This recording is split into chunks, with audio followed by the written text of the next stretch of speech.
പശുക്കൾക്ക് രാജ്യവ്യാപകമായി ചർമ്മമുഴ ഉണ്ടാകുന്നതുകൊണ്ട് പാൽ ഉൽപാദനത്തിൽ ഗണ്യമായ കുറവുണ്ടായതായി മിൽമ ചെയർമാൻ കെ.എസ്. മണി.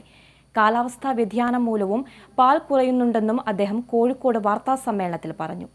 പാൽ അന്യസംസ്ഥാനങ്ങളിൽ നിന്നും ഇറക്കുമതി ചെയ്യുന്ന സ്ഥിതിയാണ്. അധിക വില കൊടുത്താലും പാല് കിട്ടാത്ത സാഹചര്യമാണ് ഇപ്പോഴുള്ളത്.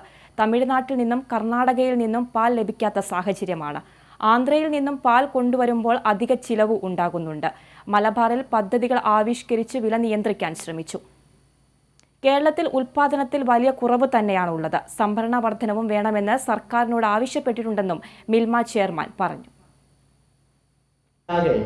ക്ഷീരമേഖലയിൽ വലിയ പ്രതിസന്ധി നേരിട്ടുകൊണ്ടിരിക്കുകയാണ്. ചർമ്മമുഴ ബാധിച്ച് അതൊക്കെ പൊട്ടി ഒലിച്ച് ഇരിക്കുന്ന സാഹചര്യം വന്നാലും പാല് ഒട്ടുമില്ലാത്ത സാഹചര്യം വരും. അപ്പോൾ വലിയ തോതിൽ പാലിൻ്റെ ഉൽപ്പാദനത്തിൽ കുറവ് കഴിഞ്ഞു.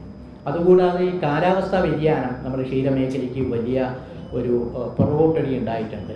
നമുക്ക് വേണ്ടുന്ന പാല് കർണാടകയിൽ നിന്നും മറ്റു ഭാഗത്തു നിന്നും കൊണ്ടുവരുമ്പോൾ നമ്മുടെ ആവശ്യമനുസരിച്ച് വളരെ വലിയ വില അവസരത്തിനൊക്കെ കൂടുതൽ മേടിക്കുന്ന ഒരു അവസ്ഥയുണ്ടായി.